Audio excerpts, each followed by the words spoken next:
Click the link in the description for your free Amsoil catalog.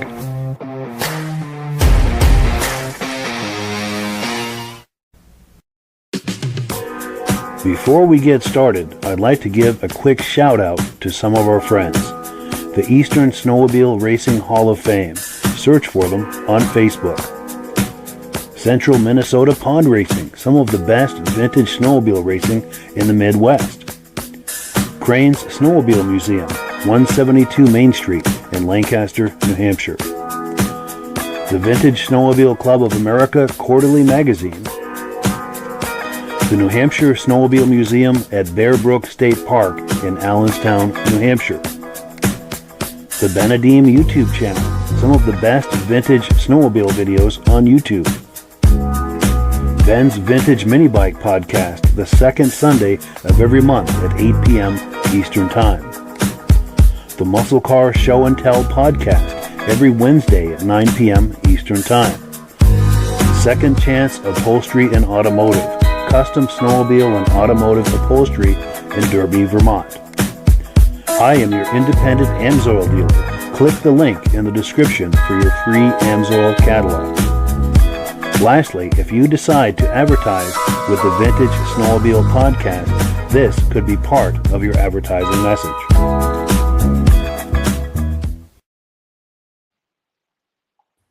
Well, good evening and welcome to the podcast. I'm really glad you're here. Now, I have a robust lineup of vintage snowmobile entertainment on tap for you tonight. But before we get into all of that, I want to make sure that everything is working properly. For instance, that roll-in that we were watching a moment ago, was that choppy at all? Please let me know in the comments. But also let me know where you're viewing this from and whether you are a first-time viewer or a regular viewer. Now, to our first-time viewers, if this is your first time viewing the podcast tonight, I hope you have a good time with us, and I hope you decide to join us here each and every Thursday night at 9 p.m. Eastern Time. Now, this podcast simulcasts to 8 different places across Facebook and YouTube. So wherever you're viewing this right now, just circle back in 1 week's time, and we'll be waiting for you with another fun-filled episode. Now, to our regular viewers who are here week after week, month after month, and season after season, you are the ones who make this possible, and we really, really appreciate that. So let's take a few comments. They're coming in hot and heavy, and then we will get this party started. Pardon me. Our good friend Chroma Testing is here tonight saying hello. Great to see you. Benedim is here. Eric, he was here, I think it was last week or the week before, as our guest. We had a great time with him, and he does the Benedim YouTube channel, some of the best vintage snowmobile videos on YouTube. Be sure and check out that channel. Our good friend Mike Whiteside is here, regular viewer. Says, good evening, everyone. He's viewing with Hank the Wonder Lab, and he's snowless right now in Illinois. Sorry to hear that, but it's great to see you. Also, our good friend Dave Lowry is here, 2421 from Alberta, Canada. Would love to know more about the TX on the opening shot. I'm glad you said that, because the owners of both of those sleds are in the house tonight. So they will be able to answer every question you have about that. So thank you for asking. Our good friend Ben from the Vintage Mini Bike Lovers Facebook page is here. He and Rob and I do the Vintage Mini Bike Podcast second Sunday of every month on this channel and a few others, 8 o'clock the second Sunday of every month. He says, good evening. Looking forward to another great episode. Everything sounds loud and clear here in Carterville, New York. Great to see you, and thank you for that. Our good friend Todd McMillan is here. He says from Madoc, Ontario. He's a regular viewer. Always good to have you on. Appreciate that. Ivan Mayo is here saying good evening from Sudbury, Ontario. Loud and clear tonight. I appreciate that. Our good friends and viewers from the very beginning, Stacy and Art Fosler, are here. Say we sound good from Plattkill, New York, regular viewer. Also, viewer from the very beginning and a very good friend, John Spranger Jr. is here saying good evening from Eland, Wisconsin. He got 170 miles today on the trails. Good for you. Outstanding. That's it's that magical time of year. This is the time to do it, and I'm glad you're getting some miles in. Our good friend Jim Holbrook from Thetford Center, Vermont, regular viewer, loud and clear, he says, and I'm hoping to see him this weekend at the Crane Show.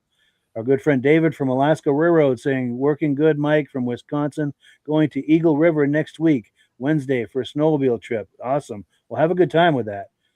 Also, our friend David, our good friend Kevin Culhane is here saying, sounds good, Sudbury, Ontario. Great to see you. Appreciate your being on. Kevin Crozier is here, Warwick, New York, getting ready for the great Eastern Whiteout. I hear that's a really good show. If you happen to take any pictures or video from that, we would love it if you could share that with us.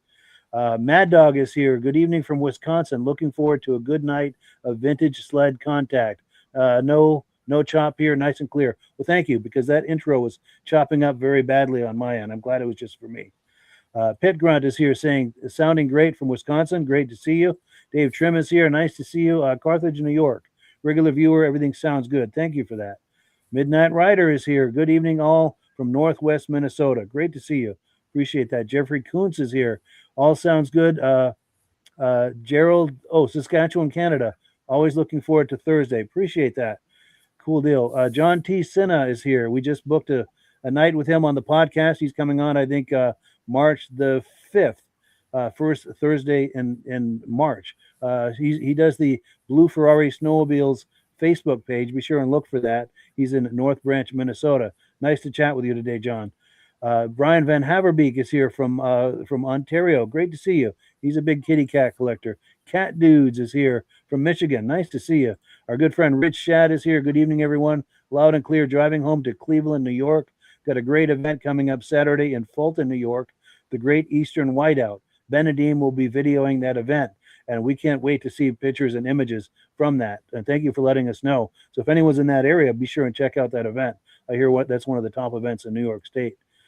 Tim Bewick is here from Marlborough, New York. Nice to see you, Tim. Thank you for viewing. Peter 2017 is here loud and clear from Eastern Ontario, Canada. Here to see what Mr. Pit Grunt has to say. So there's your cue, Mr. Pit Grunt, in the comments. Leave us some comments. Well, let me switch gears here, and we will bring our friends on. And as promised, we will get this party started. Gentlemen, how are we doing tonight? Great, Mike. Great, Mike. Doing good, Mike. Good deal. Hey, Ray, Rob. Hey, guys. guys. The guy that says he does no snow, I'll send him some. I got 5-foot snowbanks. My snowbanks out in front are 5 feet high. That's crazy. Crazy. Yeah, we've got plenty here too. But it's true. Not every year. Many years we get skunked. So I'm glad we're getting some this year. I'm glad people are getting a chance to ride. Yeah. But yeah, the reason we called you all here is our good friend Ray Lacasse, who's been on the podcast many times. He's in the upper right-hand corner. He hosts many vintage snowmobile events, and that's why he's here tonight to talk up an event he's doing. Yeah, go ahead, Ray, and please talk about this event that's coming up. Yeah, so we're March 14th this year will be our 6th annual Great Northwoods Vintage Snowmobile Ride in Pittsburg, New Hampshire. It's going to be approximately about a 25-mile loop this year. We're raffling off a 1978 Yamaha Exciter 440. Those tickets can be bought here in Pittsburgh at my gallery, or you can call me. I think Mike has my number on the poster. Yes, it's on that graphic. So people can reach out to me if they want to buy them. You don't have to be here to win.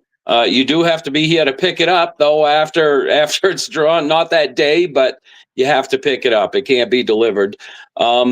So it's all free. You don't have to register your snowmobile. We're permitted through the state. As long as you stay on the trail that we have permitted, it'll be all posted. We're having a cookout after the ride. It's all free again, donations only. And the donations and the raffle, all the money's going to a good cause. It's going to the Pittsburgh Firemen's Association. They reach out to a lot of people in need and help them when there's tragedies or if somebody's ill. They do a lot for the community. So this is all for them. And if you've never been to Pittsburgh before, the trails here, it's one of the top destinations in North America to ride. We have 230 miles of trails just in Pittsburgh. We have 4 piston bullies that keep these trails maintained pretty good. Midge has been up here before on these trails. He came up the first year we had the ride. I think he'll agree to it. I know he pulled me aside and said, thought I was kidding him with all my pictures, thought they were photoshopped until he got on the trails. Just absolutely great trails. So looking forward to seeing a lot of people. The stories are the best part of this, after the event or during the event, when we do stops, talking to people, a lot of fun. Yeah, the camaraderie is hard to beat for sure. That's for sure. And I think I think Pittsburgh usually gets more snow than the rest of Vermont and New Hampshire, doesn't it? Well, Pittsburgh, it's weird. You could go 17 miles of us south of us, and it'd be no snow. And from the southern end of Pittsburgh to the northern end of Pittsburgh, it's about 36 miles. And right now at my house, I'm kind of towards the southern end of it. We probably have about 5 or 6 feet of snow from this year. But if you go just 20 miles north of us, there's probably 8 to 10 feet of snow. On average, we get anywhere from 12 to 15 feet of snow in the northern part of Pittsburgh during the course of the year. Nice. So it's an excellent destination. Whether you're going to this event or just planning to go up there for some riding, it's an excellent destination, Pittsburgh, New Hampshire. Yep, sure. Definitely. And we've got comments coming in. Our good friend Brad Grenier is here from Wisconsin tuning in tonight. He's going to be on the cover of the Vintage Snowmobile magazine. Hope I'm not giving that away, but that's going to be coming out here in a few weeks, and he and his Yamahas are going to be on the cover of that. Awesome. So that is quite an honor. Bradley Welch is here. Thanks for having me, watching from Barry's Bay, Ontario. Excellent. Thank you for joining us tonight. Appreciate that. Also, our good friend Josh Levicker is here. Good evening from Turin, New York. 21 inches of snow on Tug Hill so far this year. Excellent. Wow. Well, I hope you're having an opportunity to do some riding, Josh. So we've been talking about this Vintage Snowmobile show, ride, I should say, Vintage Snowmobile ride coming up in Pittsburgh, New Hampshire. I have video clips from previous years that we can look at. So it's great to talk about it, but there's no substitute for taking a look. And I'm stalling here because my computer is running slow. I'm trying to open the video file, and it's taking a moment. It's funny, backstage we're having all kinds of gremlins, but here we go. So here's some footage from the 2021 show, and was that the first? That was the very first one. Excellent. Well, let's take a look, and you'll see the condition of the trails.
Yes, so there you have it. That was an awesome day. That was It a sure nice was. day. Yeah. Definitely. And do Rob or Midge have questions or comments on that? How many machines do you have there for the first year? I think we had close to 150 sleds the first year. Wow, that's It was really, really an Hey, incredible turnout. It was in the 20s. Beautiful sky. It ended up, Yeah. it was close to 50 before the day was over. Yeah. Nice spring riding. Oh, it was Yeah. beautiful. And that was on March 21st. I remember the day.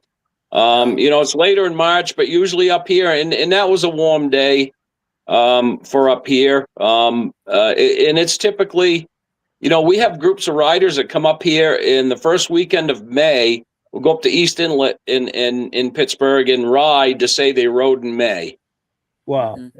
Yeah. Yeah. So That's one of it's the nice things incredible. about Pittsburgh. Yeah. Yep. When people around us don't have the snow, we usually have the snow. Yes. Yeah. And I think this is Midge right here in the middle of the screen, isn't it? That's me. That looks like him. I was going to ask if that was Mitch. I followed Ray all day. Ray led the group, and I was right behind him. I rode shotgun all day. Nice. Yeah. And I'm thinking this is as good a time as any. Someone was asking about these sleds. The owners of these sleds are in the house tonight. The sled on the red, having senior moments tonight. The sled on the left is Ray's sled. The sled on the right is Midge's sled. So if the person viewing that had questions about those, the guys to answer that are in the house tonight. Yeah, so I have to thank Midge. I mean, Midge got me into Polaris back in the late 70s and got hooked on them. That TX, I used to race one. Midge used to do a lot of work on it for me, and little 250. Midge was a magician with that thing with the carburetors and clutches because that thing would go. And we won an awful lot of races with that thing nice and had an awful lot of fun. Nice. Yeah. Nice. Yeah. And you Smooth and as just silk. for people just viewing, you and Midge grew up in Lancaster, so you're old friends, correct? Yes, we grew up in Lancaster, which another whole story for snowmobiling. I mean, Lancaster was Snowmobile City, USA. When you headed south at the break of Route 2 and Route 3, there was a big sign right there, Snowmobile City, USA. Yes. That was the first town where the Skidoo from the Bombardier Skidoo came to town in America was in Lancaster. So, yep. Yeah, and I believe you guys are the oldest snowmobile club down there too, aren't you, in the United States? Yeah, Snow Drifters. Yeah. Yep. Yeah. Established 1964. Yep. First club in America. Oh yeah. Yep. So much history in Lancaster. Oh, there's a lot of history, and I was just a little toddler watching a lot of it, and growing up into it, and it was just, any I think Lancaster population is somewhere around 3,000, but on the first weekend in February when they had the races, they had to be close to 10 to 15,000 people there. Yeah. That was something else. Easy. Yeah. That was something.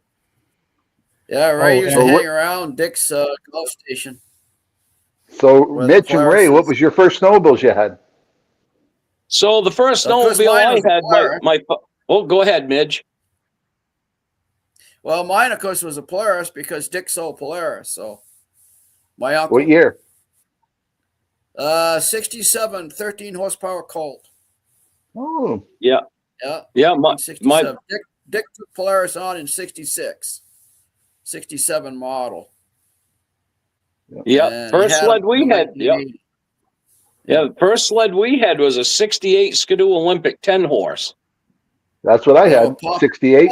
Yeah. My dad had a 69 12.3. Yeah. Yes, we had a 69 too. I was our first sled. Yeah. Very popular sled. Yeah. That's wild. I guess that's where I learned how to do mechanics. I had to take my own tools with me. Yes. Yeah. Well, you worked on them for 6 days to ride them for one. Yeah. Yeah, that's right. Huh? Yes. Oh boy. And I remember those old sleds. You could go some interesting places with them, but you could get them stuck too. And I always had this saying that there's stuck and then there's hopelessly stuck. And when they're hopelessly stuck, the language really starts to flow. Oh yeah, that's right. Yeah. But it was a lot of fun though. Yes, they were. Yeah. Days. Now we've got a flood of you comments. didn't have any trail systems. You went anywhere you wanted to go. Yeah. Yeah. Yes. Nobody cared. You went on their property or. Yeah, I can remember in the day when my father, my uncle, and cousins, they'd all travel up here to Pittsburg. And you're right, there was no trail system. You just park beside the road and take off on a log road and go wherever it took you. Wherever you wanted to go. You could go through the woods. Yeah. Yeah. When I was a kid, my parents would go to a hunting camp and we'd go with them. And it was 7 miles in off the road.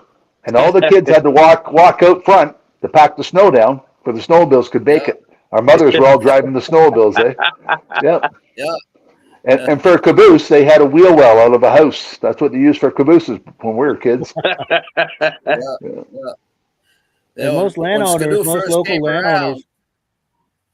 most local landowners were okay with you riding on their land as long as you weren't doing damage. Yep. Yeah, they didn't care, Mike. What's that, Midge? Oop, I think he probably froze up, but I think he said they didn't care back then. Yeah. Yes, it's true. Yeah, as long as you were respectful. Well, but when I was a kid, most of the farmers all had John Deere snowmobiles to drive. Yeah. Yeah. So we've got plenty of comments coming in here. Josh Levicker corrected me. He says they got 255 inches on top of Tug Hill. He did 200 miles last Friday. And wow. When I said 21 inches of snow on Tug Hill, I was wrong. He said 21 feet. He corrected me on that. Yeah. And then Ben with Vintage Mini Bike Lovers say, I believe Josh Levicker was saying 21 feet. Suspect they have a couple of feet of base on the ground still. Lake Ontario machine has been pumping out snow there. Yeah.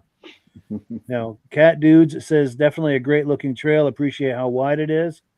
David from Alaska Railroad says seeing all those vintage sleds make me want to take my TXL out on the trip to Eagle River. Yeah. Todd McMillan said they are nice. Talking about those Polarises, I presume. Dave Lowry says interested in Midge's lead. Never seen a Polaris like it, and there is a story behind that. Do you want to tell that story real quick, Midge? Yeah, it's a clone of a 1975 Polaris Snow Pro racing sled. It's the same chassis as Ray's, exact same sled. They're both 440s, but I got the belly pan and the hood and in the racing seat to turn it into a clone, like I say, of a 1974-75 Polaris Snow Pro sled. Yeah, that's what they look like. Amazing. In fact, what I may do on some future episode is play the unveiling for that. We've got a video of that. Yeah, we've got to give credit to our good friend Mark Belanger, who's a good friend to most of us here. Yeah, one of the top restorers in the East. Yes. Yeah, he did the build and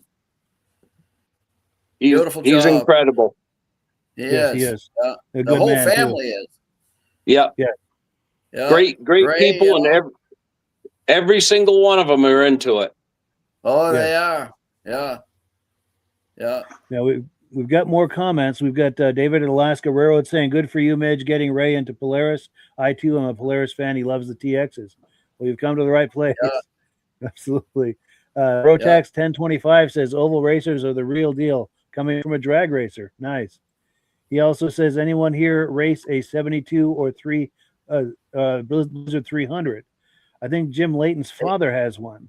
His late father now. His father passed away, but I think he used to race one. Mike Whiteside says, back when people respected each other's property. Yes, it's true. Yep. Yeah. David from Alaska Railroad says, when they were hopelessly slow, you leave them there until late spring and get them. Absolutely. When you're all swore out, when you're hopelessly stuck, that's what you do. Rich Shad says, Midge, if you come this way, I have a 67 Colt 13 horsepower you can ride. Yeah, and he's out in upstate New York. That'd take me back. Yes. Yeah. And Rich is a serious Polaris collector. Our good friend Dirk Seams is here saying good evening. Whoops. There we go. And he's coming on, I think, the 19th of February, if I have my dates right. But he's going to be coming on here real soon for some show and tell and some video clips. And Midnight Rider says, Midge, your clone, is it a free air? Yes, it is. 440 free air. I had bigger carburetors put on it. It came through with the 34 millimeter carburetors, and I had 38 millimeter carburetors put on it, and it's got tuned pipes, but they're trail pipes. They're made by Owen, and they have mufflers on the end of them, that twin pipes. And I do believe Ray did the same thing with that 440 of his, right, Ray? Did the exact same thing. It's got 38s in the same pipes. Yeah, it beefed it up. Following my good buddy Midge. Are the pipes louder? The pipes make it louder, Mitch? No, it's actually as quiet as a stock sled, but you get a lot more performance from them. Wow. Nice. Yeah. Because before they have like a Y pipe and they go into a single muffler. Yep. And with these, you got 2 expansion chambers. So you get that feedback, like a supercharger type effect from the expansion chambers, but yet you still have the mufflers on the end. It keeps it quiet. Best of both worlds. Nice. Yeah. Nice. One more look at these sleds here. Those are special sleds, both of them. I've seen them both many times, and they are very nice sleds. Let's see one more comment, and we're going to take another look at some video from this event we've been talking about. Rotax 1025 says big drag race at Back Lake, Pittsburg, New Hampshire. Anyone here going? Yes. When is that, by the way? Do you know, Ray? I think it's this Saturday. This Saturday. Nice. Yep. Nice. Yep. I love that's a big event. That's a real big event. Yep. Yeah. Nice. And I love how we use this podcast to share information like that. So please keep that stuff coming. Mad Dog says he has a 70 Ski-Doo Nordic 640, and he said when you got that stuck, you were stuck. You were stuck. Yep. Yeah, hopelessly stuck. My neighbor had an Alpine with that motor in it. And that's what they used to groom the trails back in those days, was that Alpine with that motor in it. I remember that. Yep. Yeah. And then our good friend Bombard, Floyd and Lisa says, good evening, everyone. Bombard Racing 317. Cool deal. Well, thank you for that, guys. Cool. So we're going to play another clip or two of this event that he's been talking about, that Ray's been talking about in Pittsburgh. Now we're going to look at a photo montage from a different year. So let's take a look. And it's taking a moment to load here. But these are images that came from Ray. I put some music under it, put it into a little montage that we can all enjoy. And it's taking a moment to load. Here we go.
Oh, my mic was off that whole time. I was just chattering away there.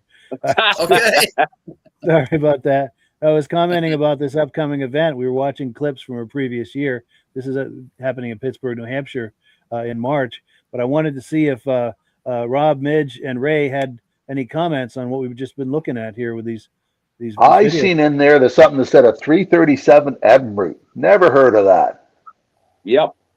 Three-quarters of the way through it was, Mike. Yeah, that was actually the very first year, Mike. Those pictures are from the first year. Oh, it is? Okay.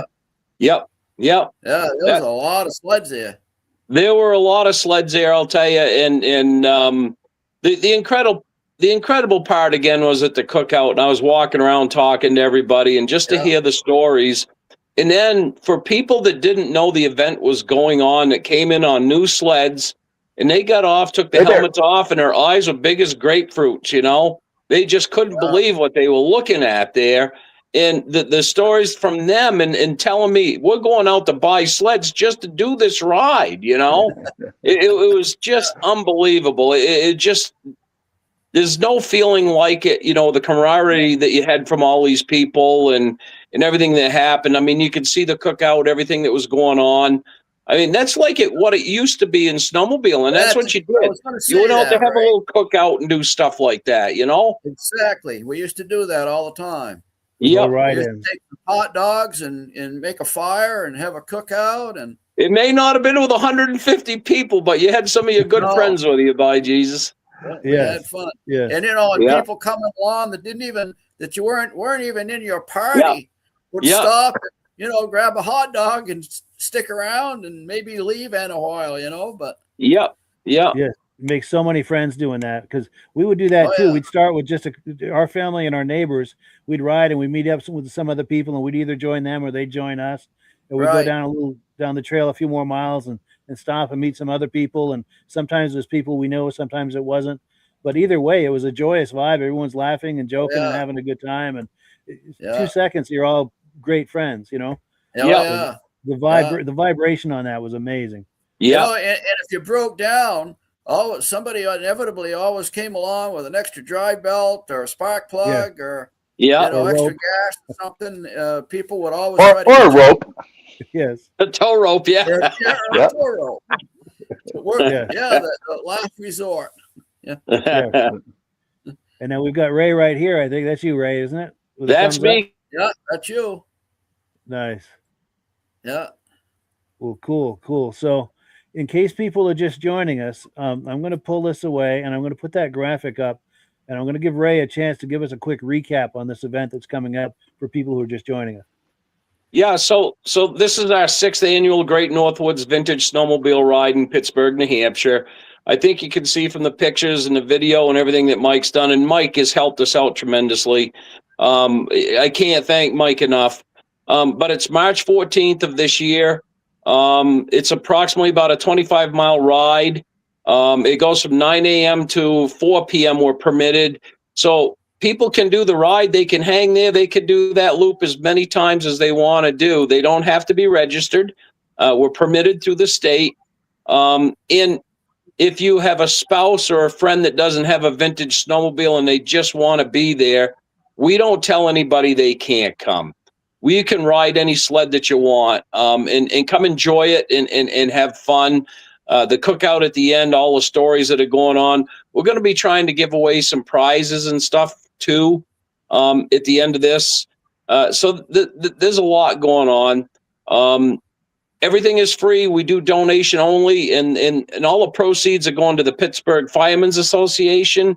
We try to give back to the community in events like this as much as we can, and they're great people that have done a lot of great things for people that have been through tragedies. We just went through one here just recently. Good friend of mine lost a granddaughter at 10 years old from cancer. She just 2 days ago. Yep. So, but the Firemen's Association reaches out to people like that and do what they can to help. So, this is a good event and for people to enjoy, and it doesn't cost you anything. If you don't have any money, don't worry about it. Come and enjoy it. If you do and you want to donate. We're not begging for anything. We're just whatever we can do to help the community, we do to help the community and bring. Have a lot of fun. Let's just have some fun. Yeah. I'm going to throw it back to it, Ray, and I'll tell you, Pittsburgh couldn't have a better person up there to get this stuff going, because Ray plays a big role in these vintage rides and in the shows that they have up there at the dam and everything. And I'll tell you, you do a good job for that town up there, Ray.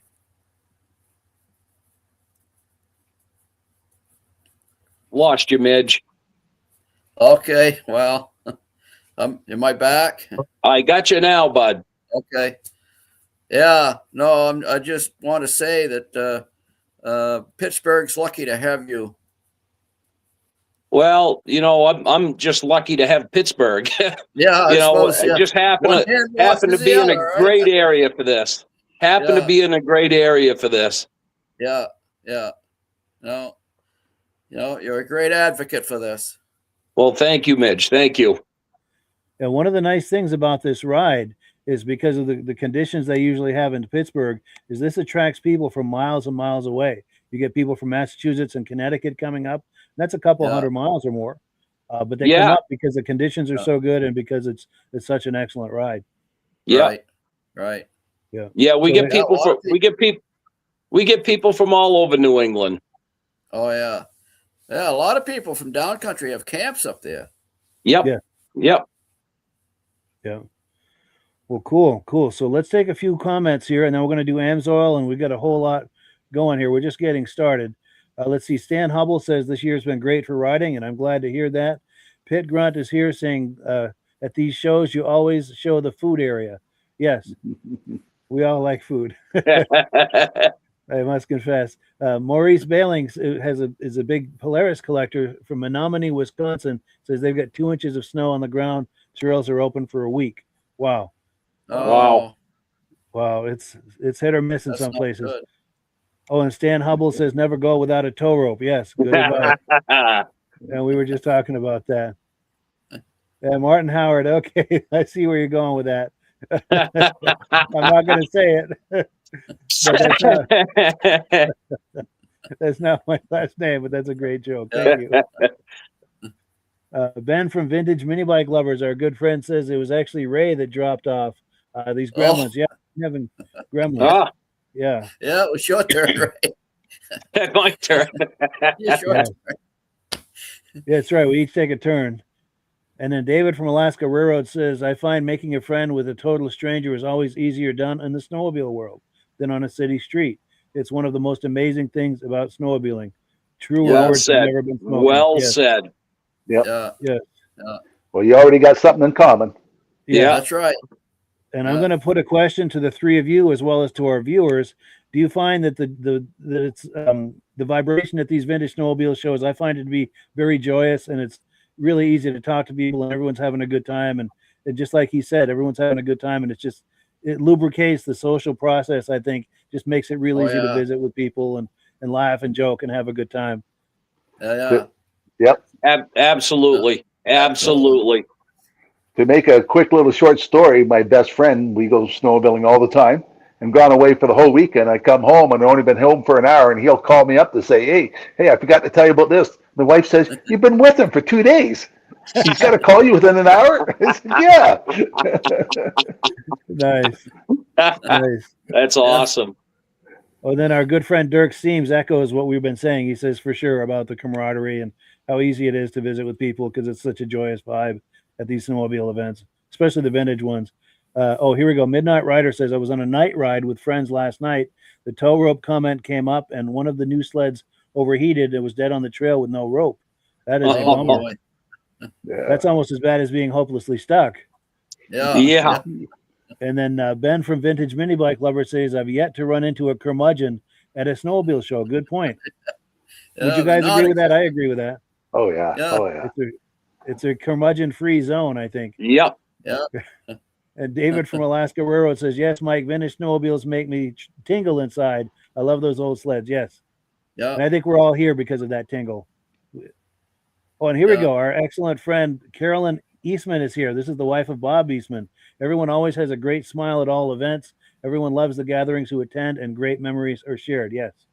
That's exactly right. Thank you for being here tonight. Yep. Yeah, thank you, Carolyn, for being here tonight. Yeah. Well, cool. So let's see. We're going to give Rob a chance to do AMSOIL. Going to put you full screen if you're ready, Rob. And I've got that graphic that you sent to me. Whenever you're ready, just ask for it. Okay. A number of times we talked about the AMSOIL synthetic oil. First synthetic oil to be AAI approved. And this time of year, I sell a pile of it because it pours at 60 below zero. So anybody out snowmobiling and you're in cold weather, you know your vehicle's going to start and turn over well. We've talked a lot about the AMSOIL 2-cycle oil, the 101, the Dominator, the Interceptor's up behind me. To tell you the truth, right now, I am sold out of the Interceptor. Got none in stock until the truck comes in tomorrow. But Mike's going to put a picture up. AMSOIL has a number of other products that people aren't familiar about. All these aerosol products. Goes right from the first one, heavy duty MP, mudslinger, air filter cleaner, windshield cleaner, engine defrogger, heavy duty degreaser, brake cleaner, fogging oil, gun oil, chain lube, miracle wash. And one of my favorite ones is the very last one on there is the AMSOIL MP. Every household has a can of WD-40 in it. You know what? WD-40 is made of 60% bleach. If it did loosen that bolt up, 3 weeks later, that bolt's rustier than it was before because that bleach just keeps eating away. We have a metal protector that loosens bolts up and also lubricates it. We use it for our sliders. We use it for our clutches. I use it at my cabin up north on the wooden windows to make sure they open and close. 101 use for this product, and it outperforms WD-40. But WD-40 is #1 seller in the world, but it doesn't work. Yeah. And a couple times we talked about before, I think it was on the car show, the Miracle Wash. Don't need soap and water. You spray it on. It's a foam type product. Lifts the product up, and you just wipe the dirt off. On the car show, Mike and I talked about our power foam for the carburetors. I have people that buy it, that use it to clean their engines, spray the engine, and take a garden hose and rinses all the dirt off before they sell the oil, the vehicle that leaks oil. But we had this product and another product, and we had 2 glasses, and we sprayed it in. The one comes out like a Varsol spray. The Amsoil comes out like a foam. So it cleans out, fills the whole inside of the carburetor, the cylinders, the exhaust valves, even helps with catalytic converters. Great products. And Mike and I talked about before how to become a preferred customer. You buy everything directly from Amsoil. Costs you $10 a month to become a preferred customer. You save 25% on a product. Case of oil, $250 for a case of gallons of snowmobile oil. You get it for $197. It's well worthwhile to pay the $10 to become a preferred customer. And if you want a magazine with the prices in it, we show everybody what the preferred price and the retail price should be. Click on Mike's link and you can get the magazine. You can also click on Mike's link and sign up as a preferred customer. It's up to you now, Mike. Absolutely. Thank you. And that's how we pay the bills around here. I'm signed up as an Amsoil dealer under Rob. So when you order through me with my referral number in the comments, Rob and I both get a commission, and that's how we pay the bills with this podcast. And preferred customer program, that's a one-time fee of $10 for 6 months. I think you misspoke saying $10 a month. Yeah, that's all right. That's all right. But we thank everyone who's been buying Amsoil with us, and we thank you if you're considering it. We really appreciate that. Got a couple quick comments here, and then we've got a few other announcements. Oh, this is nice. David from Alaska Railroad says to Carolyn Eastman, Bob is his favorite race driver. He absolutely adored him. Thank you for that comment. We appreciate that. Yes, the wife of Bob Eastman is with us tonight, and we appreciate that. She's a wonderful friend to all of us. Rotax 1025 says, anyone remember the oval race in Plymouth, New Hampshire in '73? Might have been at the high school, not a pro race, he's guessing. Midge or Ray, any recollection of that at all? I don't remember. There were a lot of races back then. Yeah. Every fairground had a race back in those days. Yeah. God, I remember back in the later '70s, we were gone every weekend. There was something going on somewhere in New England. Yeah. Oh yeah. Whitefield had one. Yep. Yeah. I mean, St. Johnsbury had one. Yep. Yeah. Had them over on Elmore Lake and up on Memphis Magog up I think is it Rockland and something just above Derby line there. I can't remember what the name of the town was, but we used to race up there. Yeah. This weekend there's a race at Eganville, Ontario, the 50th anniversary for the race. Yeah. Nice. All the big guys are going to be there before they go to Valcourt, Quebec. Yes. Oh yeah. Yeah. And it's funny you're saying that because I've got some announcements here. We've got our good friend Jeff Wesner sent this in to me. This is in Wisconsin this coming weekend. This Kuykafer Park apparently was a test site for Mercury Marine at one time. So they've got the Piston Burners are doing a show this weekend. Then, of course, there's the legendary, at least in my own mind, Crane show coming up this weekend. Midge and I are both going to be there. I don't know if you're planning to go, Ray, or... Actually, we're leaving for Maine. Oh, that's right. You were saying that. Yes. Yeah, we're leaving for northern Maine to ride for a week. So I can't make it there this week. I'd love to. I'd like to I want to get down there maybe next year with my camera and get some good pictures. Yes. Yeah. Yeah. It's one of the top shows in New England. And that's this Saturday. Yeah. And then we've got a hot dog ride next weekend. This is in upstate New York. This is Barnes Corners, I think it is. That's a great show. Our good friend Eric was here last week promoting that. And what else do I have in the way of announcements? I want to make sure I've got everything. I heard from Steve Dickinson the other day. We've been keeping him in our prayers. He fell on the ice and had a spinal injury around Christmas time, still in the hospital. But about a week ago, they moved him to a rehab facility, and he feels like he's getting stronger, and the rehab seems to be helping. So he's definitely going in a positive direction with that, and we thank everyone for their prayers for him. And so let's continue. Like I said, the other thing, this is the Newport Center Vintage Snowmobile show that we've been talking about the last month or so. That happened over the weekend. I went to that and had a wonderful time, and I've got a video clip to share with you. Let's see here. All right, here it is. Rather than explain it to you, I'll just play it and it will explain itself. It's just taking a moment to load here. And I was there. My good friend Dan Field was there. He's got antique Polarises. He's got a 1964 Polaris. And he offered to give me a ride in it, which I very much appreciated. And that's where the story begins. Let's take a look.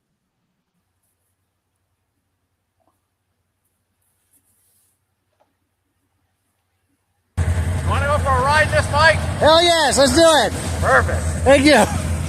Cool. You come in on this side. Okay, yeah. I appreciate the offer. That's the best offer I've had all day.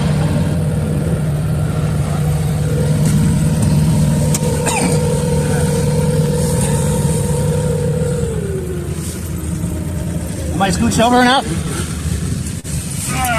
There we go. Get my big feet in. Oh, yeah. All right, I don't need this hat. Oh, yeah. There goes your dad. Go off like a blaze of glory. Yes. I don't know which way to head it, but They usually go to the right. Maybe we'll let a few go by and see where they're going. right. Yeah, they used to go down there, but I don't know what the story is. I guess they're gonna go down towards Judd's farm. Okay, yeah. And then come back. Yep. Now get yourself.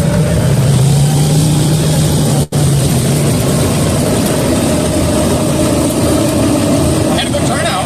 Yes, this is great. It gets better every year. It does.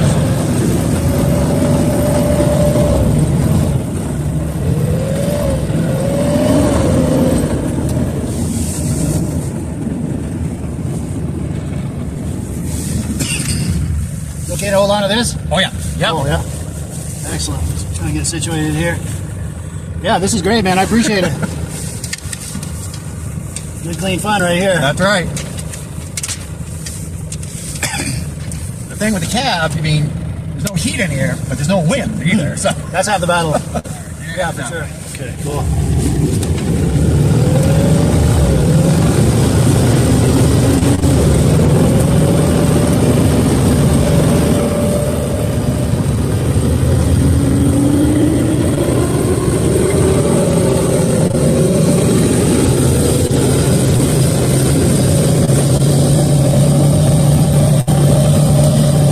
this is like the early days of snowmobiling. Yes.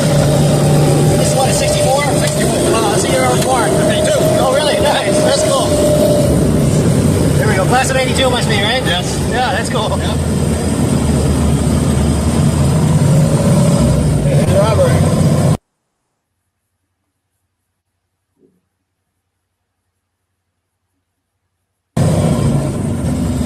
Well, I think that's Larry standing next there, isn't it? He's coming. You'll see him cresting over the hill. Seriously.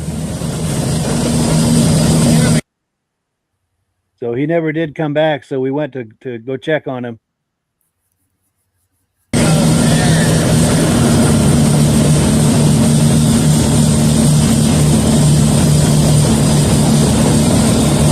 Hopefully it's a simple fix.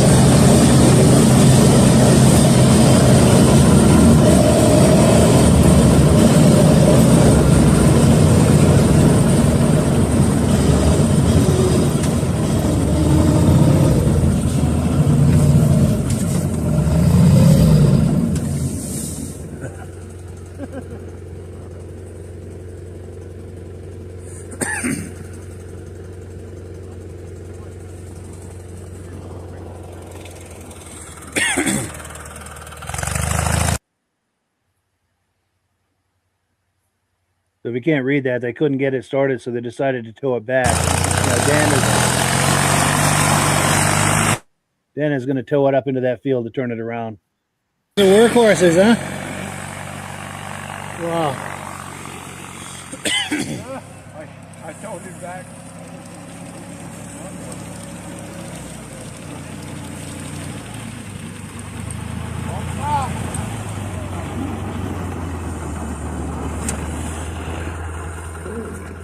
There we go.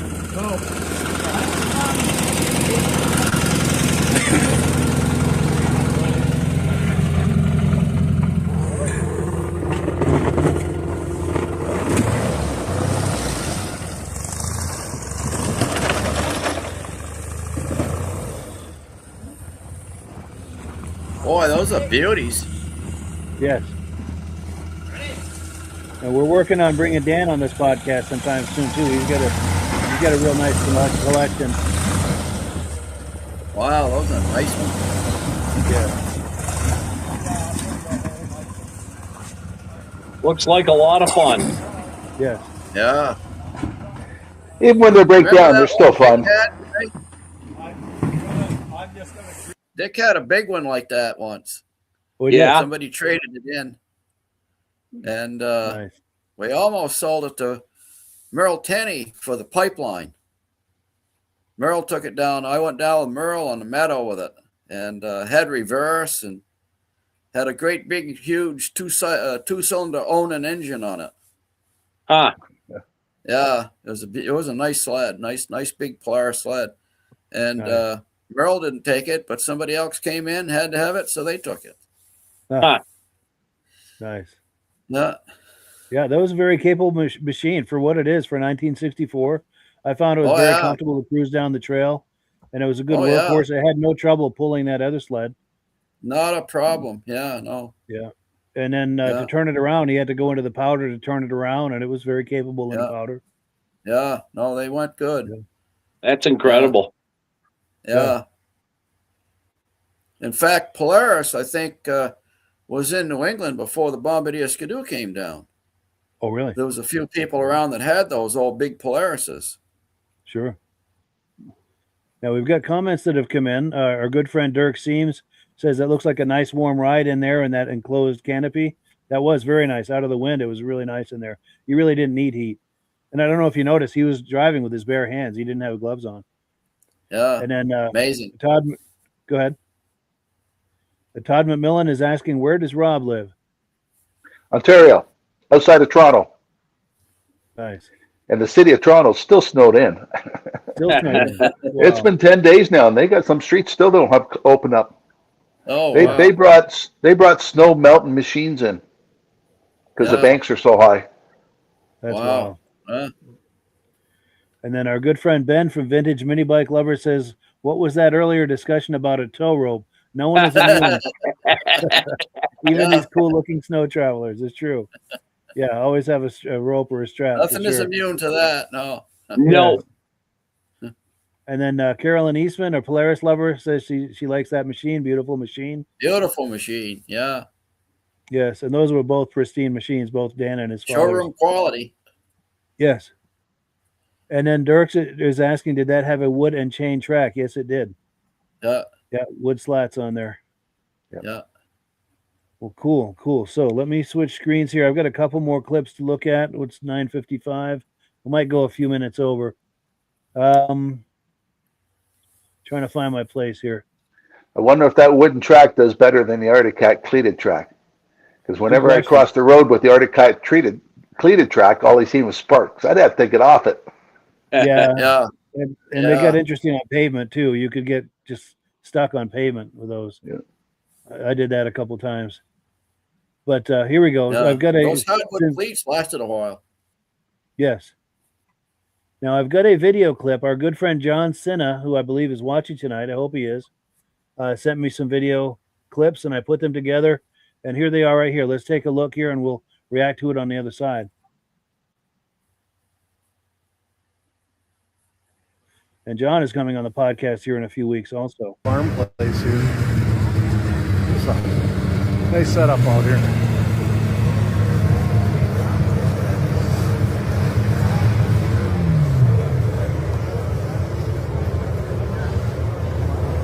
I'm going to say it's probably twice the amount of people that were here yesterday. Hey, you missed a spot. Yep.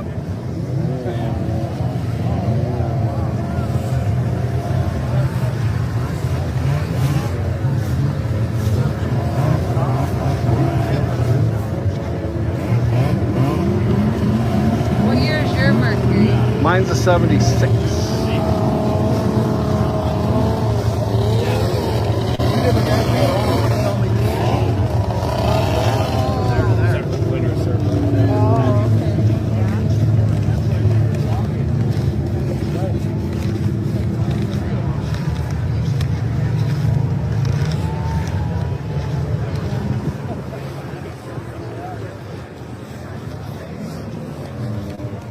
Cool, liquidator.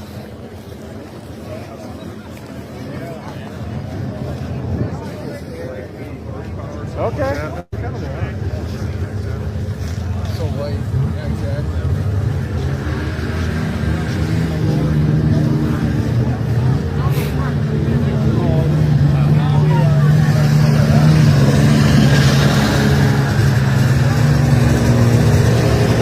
What a beautiful day.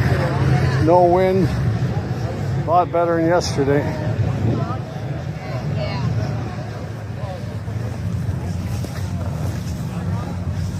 I think I've seen it all. That's pretty unique. Did you get a picture of that? That is hilarious. Yeah, I know. Jeez. Very first snowmobile. Hams. Oh, wow. Look at that beautiful cutter. Wow. Somebody put some time into that thing. It's got a radio in it too. Really? Wow.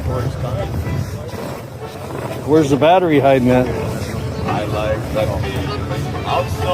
No shit. Oh, there it is right there. A little polka music going on? That is badass.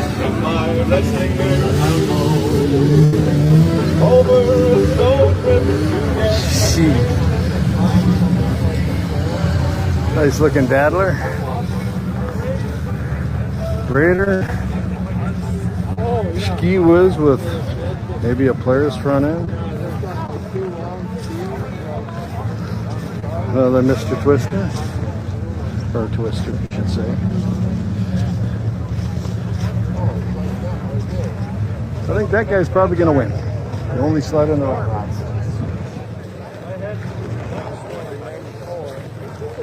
This sled gets around more than my sleds do. This is a pretty cool sled. Santa snowmobile. Yeah. That thing's pretty cool.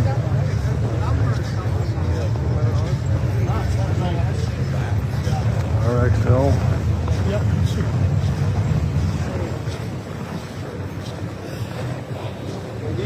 3Ds. Who is this? There ain't too many of these things around. Great. All right. Wow. Nice sled, Greg. There we go. So yeah, that was from just this past weekend. Reactions to that, guys? Wow, big show. Big show. Nice sleds. Yeah. So who was the rep? Was that Ray Parentos? It looks like his, but no, that's out in Minnesota. Oh, wow. Yeah, Wow. Dayton, Minnesota. Midwest Ride and everything. Yep. Yeah. But he's got one like that. He does, yeah. That's why I was wondering. Yeah. Yeah, he's got some nice ROPs. He's got some beautiful sleds. Nice guy, too. And then this right here, if they had two of those, they could race them. Somebody's got imaginations. Yes. Yeah. How do they have so many race machines there? I know when me and my buddies all raced at the end of the season, the only people that wanted to buy them was people going grass dragging because they were bent, twisted. They weren't good machines after 1 year when we were done. Team combat. Oh. Yeah. Not like these ones. They're nice. Yes. Yeah, this is nice. Some beautiful sleds, and that just look at how many different models are out there, and look at today. Oh, I know. Yeah. I know. Yes. Yeah. Now it's down to 2, 3. Yeah. Yep. Yeah. 3. Yeah. Yeah. And we've got comments coming in here. Our good friend Carolyn Eastman is here. This is Bob Eastman's wife. She's talking about the Polaris Snow Traveler. Allagash trips. Talking about the Allagash trips where Alan Hatteen would attend during the early 60s. Yeah. Paul Doherty used to go with them. Nice. Yeah, Paul, he was a game warden here in New Hampshire. And he was good friends with Alan and Edgar. And so they would invite him to go up into the Allagash with those Polarises every year. Not every year, but very often they would. Yes. And Dan Field, who I was riding with in that previous video clip, he's got some footage he shared with me of some of the reenactment rides they've done of that. And he's going to be coming on here in the near future. We're going to be talking about that, looking at some of those clips. And also Carolyn says Alan Hatteen was president of Polaris from 60 to 69. Yes, here we go. We've got a question here for Ray. Stacy and Art Fosler want to know if you still have the cleated track on the TX. I do. Yeah. Nice. I do. We were brought up on that stuff. Yeah, we were too. Yeah. Yeah.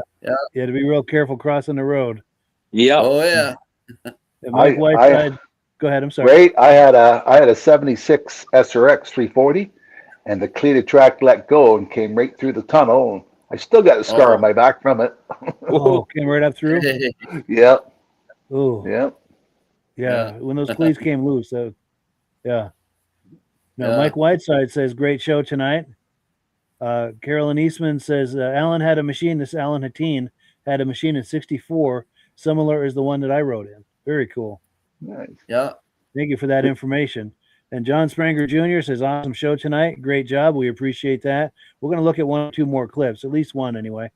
David from Alaska Railroad says, I told Mike earlier today, riding in that 64 Polaris is a real treat. I drove a 63 Polaris Snowmobile Traveler. Those sleds are a completely different experience from any other sled. Yes, absolutely. They sure are. Yes. Yeah. Pitt Grunt says, I filmed Friday at Midwest Ride-In and it was cold. Yes. And I like that about how, there was a show this past weekend. Someone shares a video clip and we can enjoy it just a few days later, something we can all enjoy. So please keep those kind of video clips coming. We love that. Right. And then, oh, yes. And Carolyn Eastman says Paul Doherty was a great friend of the Hatteens. Nice. Yeah. Yeah. He used to come into Dick's quite a lot. Oh, really? Yeah. Yeah, because he, he had Polaris, and so he'd get a dry belt once in a while, or some spark plugs, and shoot the beans, and nice guy. That's cool. That's cool. So I've got one more video clip, and I have to play it because this coming weekend is the Crane Show in Lancaster, New Hampshire. Midge and I are both going to be there. And if the viewers, any of you viewers are joining us, I know Jim Holbrook is probably going to join us. Love it if you can join us at this show. It's, for my money, it's one of the great shows in New England. I'm going to play a clip from it, and I just have to see which one is the Crane. Yes, okay. All right, so let's take a look at the Crane Show, and we'll react to it on the other end. Well, hello, friends. We are here at the Cranes Snowmobile Show 2024. It's February 3rd, 2024, the 10th annual Cranes Vintage Snowmobile Show in Lancaster, New Hampshire at Cranes Snowmobile Museum, 172 Main Street in Lancaster, New Hampshire. Since it's the 10th annual show, they've pulled out all the stops to make it extra special, and we've got an extra special turnout today. This could be possibly the biggest turnout ever. As you can see, there's a sea of people and a sea of sleds, and it's kind of hard to get around with all the people and stuff, but we're going to do it anyway and try to give you a look at as many sleds as we possibly can. So let's get started. This is Phil Bell's Snowjet, 69 Snowjet.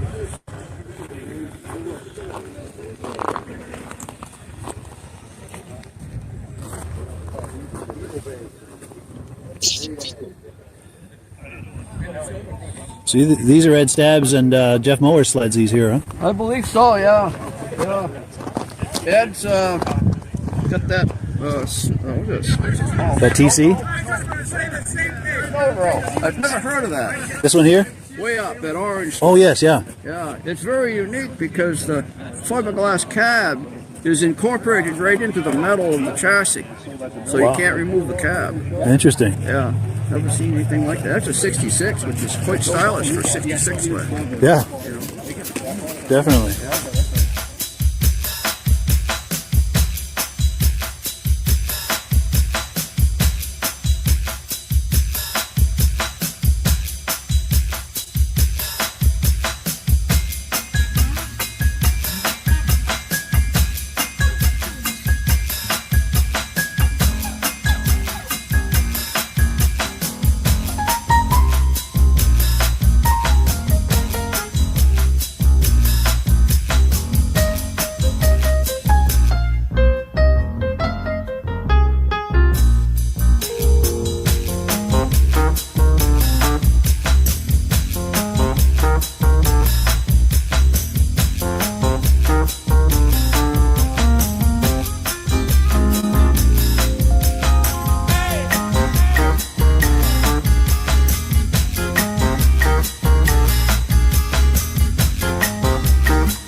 got to walking around with it, and I went to turn the throttle, the handlebars, the throttle caught right underneath my aunt and uncle's porch. Oh, and it took off?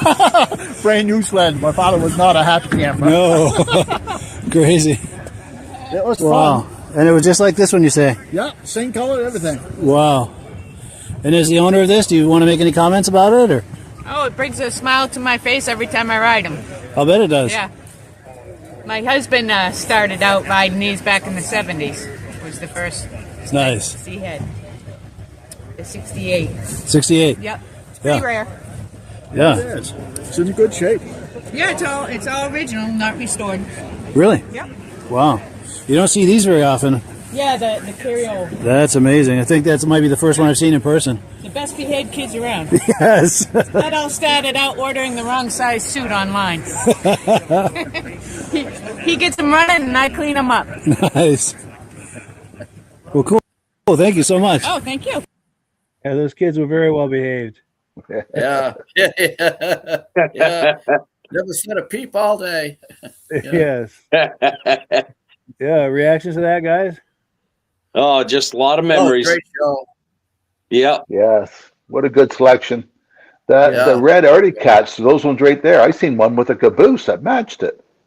Yeah. Yes, that's Walt Right? Selly. That might have been it. Yeah. I don't think I've ever seen a caboose with one of them. Yeah, right there. Yeah. Walt Selly made that. That's a And custom right made. behind the motor, there's a lever. Is that to put the clutch in the gauge? I believe so. I know on the Snow Traveler it is. These are Arctic Cats, which is probably similar. But yeah, this is that tow behind right here that I think Yeah. Walt Selly I made think that. he made it out of an old Arctic Cat that probably the engine was bad or the track and chassis was bad, so he decided to Sure. turn it into a cutter. Yes. And Yeah. the Selly family is a serious they have a serious collection. There's 3 or 4 generations of the Selly family, and they own and collect and restore these old cats like that, these antique cats. Beautiful job. Yeah, they do beautiful stuff. And Walt Selly Yeah. just passed away. I'd heard, I think it might have been in May. So Yeah. really sorry to hear that. Prayers go out to the Selly family on that. Yeah. But Yeah, somebody said that you never see anybody. Well, you see everybody's got a smile at a snowmobile show. Well, there's only one person that doesn't smile. That's Dan Moore. But that doesn't mean he's not having fun. He just doesn't smile. yes, he's got He this has a lot Elias. of fun. You wouldn't know it. Right, yeah. It's true. He looks grumpy, but he's not. You talk to him, He he's a looks great grumpy, guy. but he's having all kinds of fun. Yes, and this is his right here, this Elias and snow toboggan with I think it's an Indian motorcycle engine. Yeah. Wow. Yeah. You got Yeah. Dan interviewed sometime there, I think. Yes. Yeah, he's got a Yeah. Bagona that I interviewed him with. A rear Yeah. engine similar to what we've been looking at.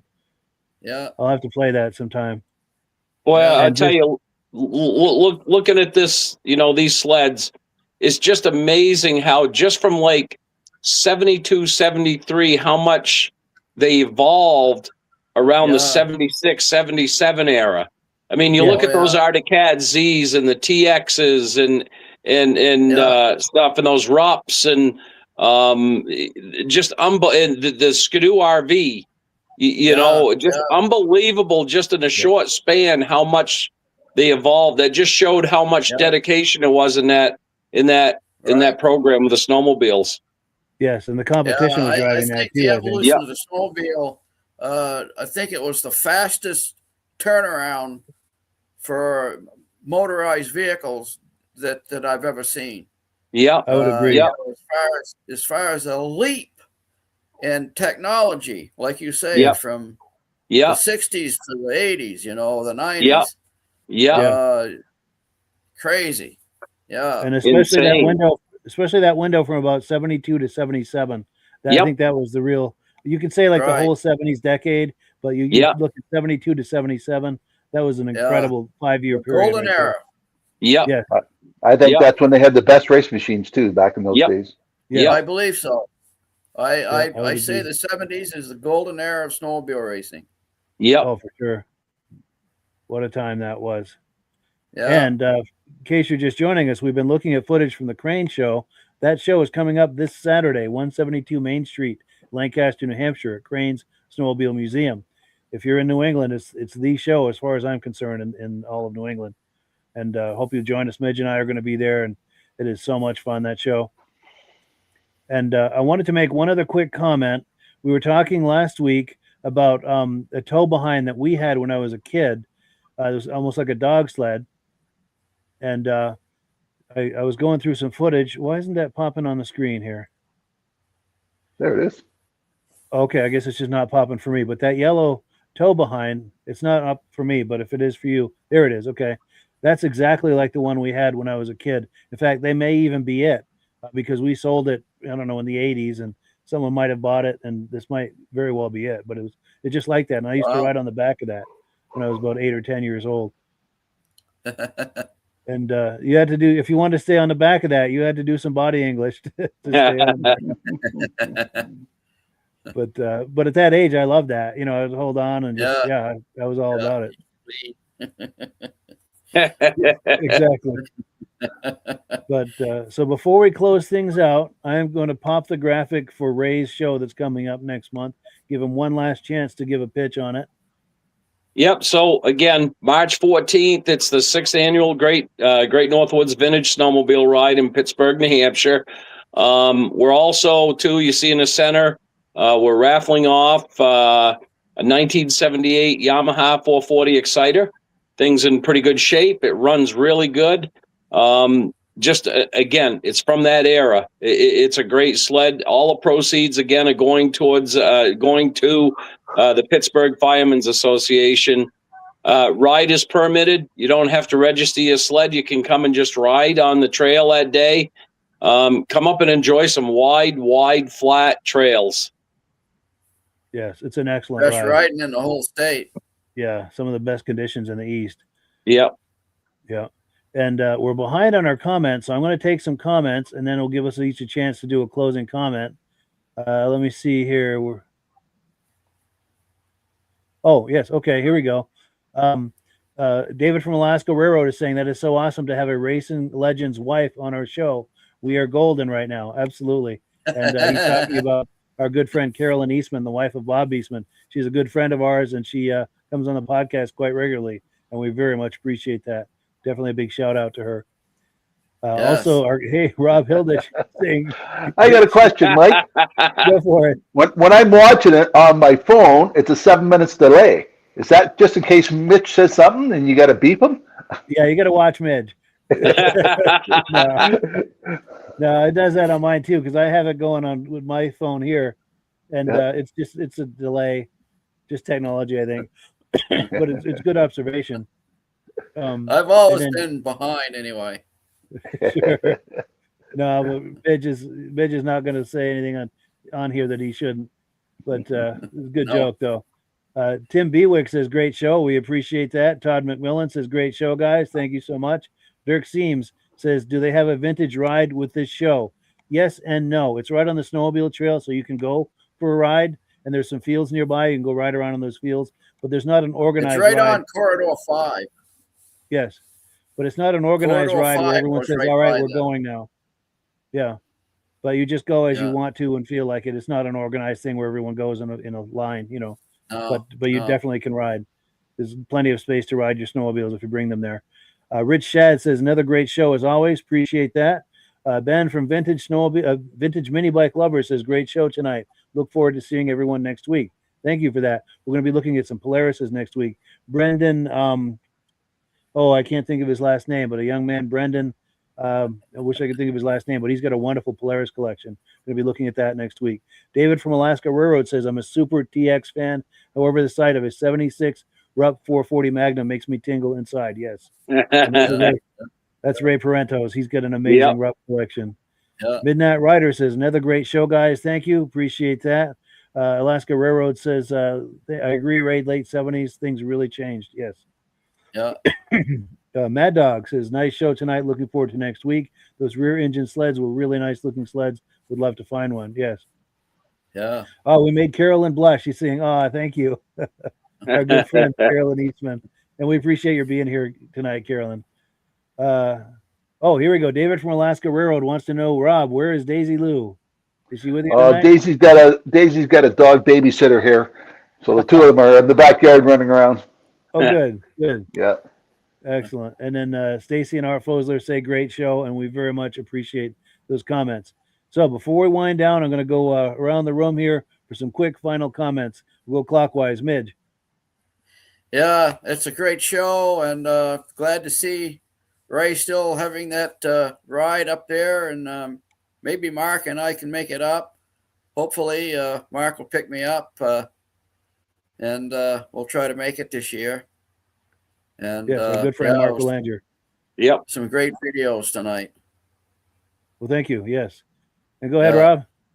Great show. I like the selection of different snowmobiles you have on there.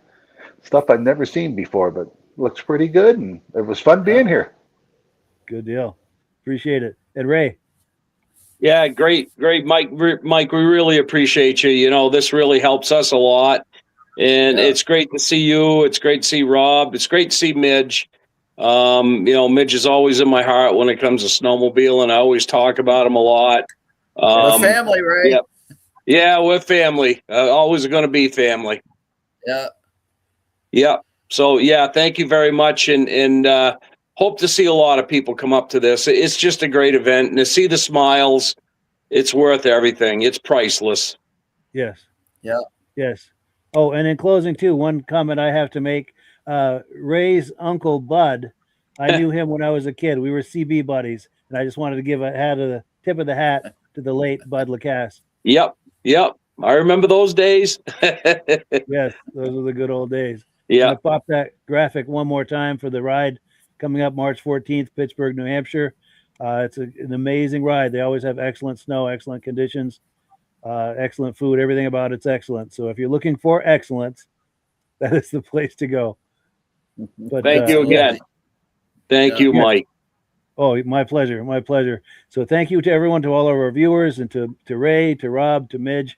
We really appreciate it. Good times as always. And as always, we give the last word to Amsoil. Great show. Good night, everybody.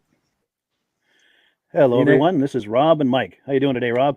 I'm doing good. Mike, yourself? Very well. Thank you so much for coming on. I appreciate it.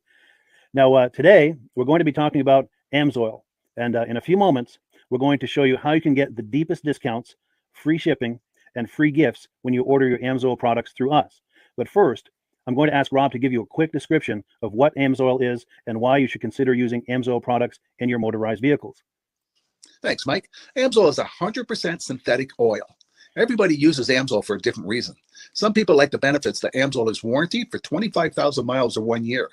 The reason we can do that is because Amsoil doesn't oxidize. It doesn't form the usual carbons, gums, sludges like petroleum oils do. That's why we can keep it in the engines longer. Petroleum oils never do wear out. They oxidize themselves. That's why they have to be changed at 3,000 kilometers. And Amsoil likes the benefit that you only have to change the oil once a year. That saves some money. Some of the people like the benefit of Amsoil is it's a slipperier type lube. By having a slipperier type lube, it cuts down friction and drag. By less friction and drag, engines run 20 to 50 degrees cooler, better gas mileage. Now, Amsoil says 25% more protection than the industry requires is in the Amsoil bottles. My average customer gets about 10% increase in gas mileage. That's a big savings. Yeah. And by cutting down friction and drag, for every 10 degrees you cut down the friction and drag, doubles the life of the engine. So by having the engine run cooler, it makes it last longer. Some people like the benefit of the range of the Amsoil. Amsoil's flash point is 425 degrees, and it pours at 50 below zero. Wow. If you ever tried petroleum oil when it's 10 below, it turns to honey. And in the summertime, petroleum oil thins out, and once it thins out, that's when it starts breaking down. So Amsoil's an all-season oil, can give you better gas mileage, longer engine life, less maintenance. It ends up being cheaper over a year's time running Amsoil than it is petroleum oils. That's amazing. That's amazing.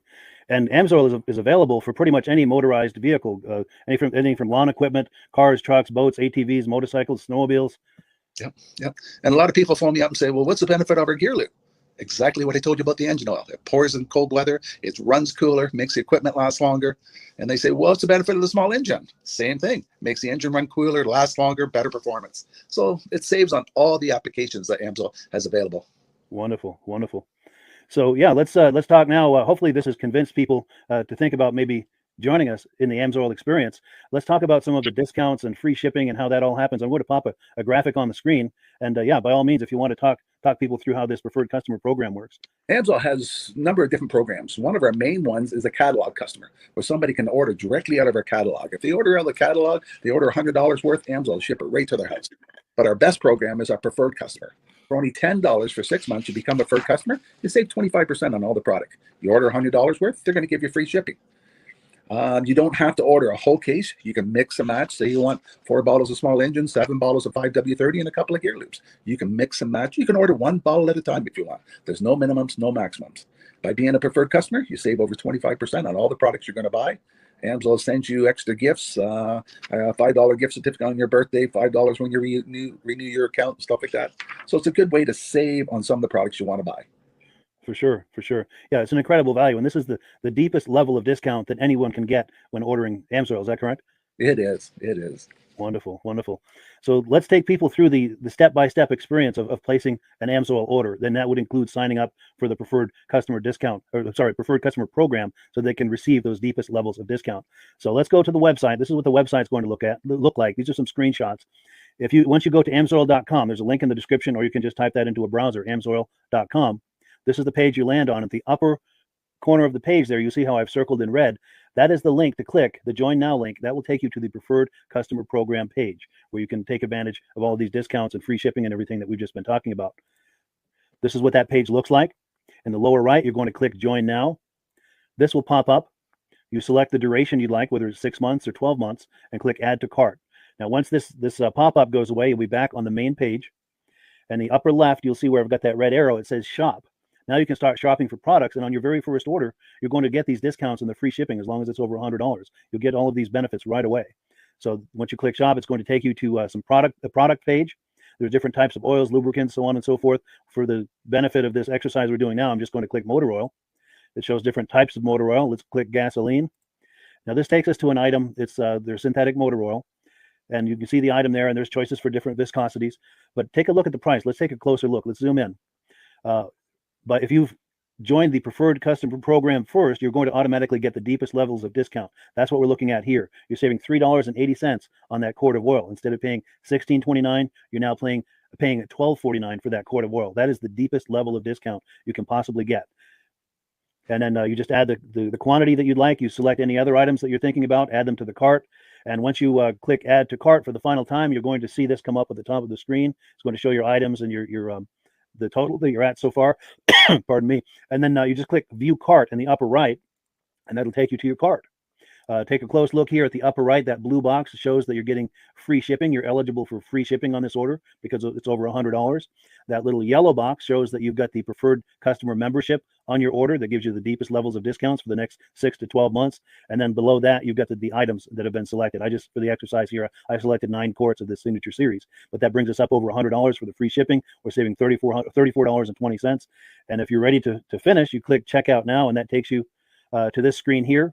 If you haven't signed up with an AMSOIL account at this point, just click in the lower right to create an account, create a new account. It's going to ask you for some basic information, name and those types of things. Now let's take a closer look. You'll see this gray shaded box. This is a very important box. This is going to ask you if someone has referred you to AMSOIL. And if so, please enter my name. My name is Mike LaPierre. It's spelled right there on the screen for the correct spelling. And also the referral number, 304-555-94. That's how you make sure that Rob and I get credit for this. Now, in the interest of full disclosure, I've signed up for AMSOIL under Rob. So when you order using this referral number, Rob and I both benefit. So if you enjoy these podcasts that we're doing, this is a wonderful way to support the podcast, because when you order using this referral number, Rob and I both benefit. And the commissions I make go directly toward offsetting the cost of doing these podcasts. So I thank you in advance for that, for using my referral number. I very much appreciate it. And once you've done that, you just go into the next screen to enter your payment information, and you're done. Now, once you've placed your order that's over $100, and that order includes your AMSOIL Preferred Customer Program, you are now eligible to get a free DVD from myself. Now, this is going to be either a muscle car DVD or a vintage snowmobile DVD. Use the email address on the screen, wkspodcasts@gmail.com. Send me an email. Let me know which DVD you would like me to send you, the muscle car or the vintage snowmobile DVD, and I'll get that right out to you. As you're typing in that email, in the subject line, be sure and type in capital letters, free DVD requests, so it stands out as I'm checking my email, and we'll get that right out to you. So I guess the last thing, Rob, that we wanted to talk about is if someone is considering AMSOIL as a business opportunity. Yes. If anybody has a retail or a commercial account and they would like to buy directly from AMSOIL, just send Mike a line. He'll show you how to set up and you can buy directly from AMSOIL. But if you are interested in starting your own part-time business, a part-time business that can grow into a full-time income, Mike and I will show you the AMSOIL marketing plan. AMSOIL has a large selection of products that cover almost every application. So it doesn't matter if you're into snowmobile, boating, or ATVing or hot rods, we have an oil for every application. It's a fun type business that's I really enjoy doing. Where else can I go and have fun and make money doing it? And Mike and I are here to help you all the way along. If you need any help on how to promote or to find new accounts, we're here to help you. For sure, for sure. So when you sign up under that number, this 304-555-94, you're getting Rob and I as a team. Now, Rob has been doing AMSOIL for 40 years. Can you believe that? 40 years. So he knows every aspect of this business and he knows all of the ins and outs of the products. So he'll be able to help you with any kind of product questions or any kind of questions to show you the different business models that you can do with AMSOIL. And then the other thing that you get when you sign up under me is I've got a strong background in social media. So if you need some coaching on how to generate AMSOIL leads using Facebook and YouTube, I'm happy to coach you with that when you sign up under Rob and I. You get both of us as a team to help you, to coach you, to support you, whatever you need to get you off and running with this business and having fun with it. Like Rob said, it's an enormous amount of fun. If you're like Rob and I and you enjoy going to any kind of boat shows, car shows, motorcycle shows, snowmobile shows, anything with a motor, you like going to those shows, those events, those races, this is a great way to turn that into a income opportunity for you. Yes. And just by wearing my AMSOIL hat at one of these events, people come up and ask me about AMSOIL. People don't know where to buy it, and I'm there to help them, show them where they can buy the product. Perfect. Well, cool. Well, this is great. Any final thoughts, Rob, before we wrap it up? AMSOIL's a fun business. AMSOIL's been around since 1968. It was the first synthetic oil to be AI approved. Wow. Yeah. That's amazing. And that's very early in the game too, isn't it? Yes. For sure. Well, good. Well, thank you so much, everyone, for viewing. Hopefully, we've gotten you excited as we are about the AMSOIL products. We'd love it if you could join us either as someone who uses the AMSOIL products or to join the AMSOIL team as a business opportunity. And we thank you so much for viewing. Have a great day. You have a good day.